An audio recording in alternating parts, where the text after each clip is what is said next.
मित्रा, जर तू पण रॅपमध्ये नवीन नवीन नाशील आणि जर तुला पण गुन्हेगारीवरती एक रॅप करायचं आहे तर रेडी राहा पूर्ण पोलिसांबरोबर गावभर दिंड काढायला आणि डोक्यावरची केस काढायला. कारण आता सेम असं घडलंय नाशिकमध्ये. SP42 नावाचा रॅपर आहे सोहेल पठाण, त्याच्याबरोबर त्याच्याबरोबरच नाही, त्याच्याबरोबर 5 जणांवर पण, मे बी ते एडिटर असतील, त्याची टीम असेल, पण त्यांच्यावरती पण गुन्हा दाखल झाला आहे. त्याने याच्या रॅपमध्ये एक लाईन वापरली होती, तुझ्या डोक्यामध्ये कोयता टाकून तुझं डोकंच खोलतो. डोकं खोलतो तर नाही माहिती, पण नाशिक पोलिसांनी याच्या डोक्यावरचे केस नक्कीच काढलेत. मी नेहमी विचार करतो हे लोक इन्स्पायर्ड कुठून होतात.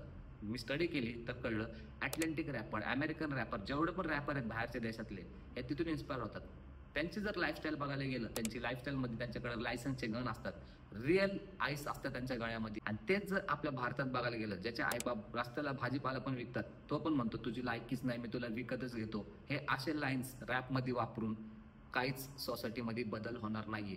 जेवढे पण नवीन रॅपर येणारे असून मला त्यांना एकच मेसेज द्यायचा आहे की असं रॅप करा ज्याने काहीतरी चेंज होईल, ज्याने सोसायटीमध्ये चेंज होईल आणि काहीतरी खरंच बदल होईल.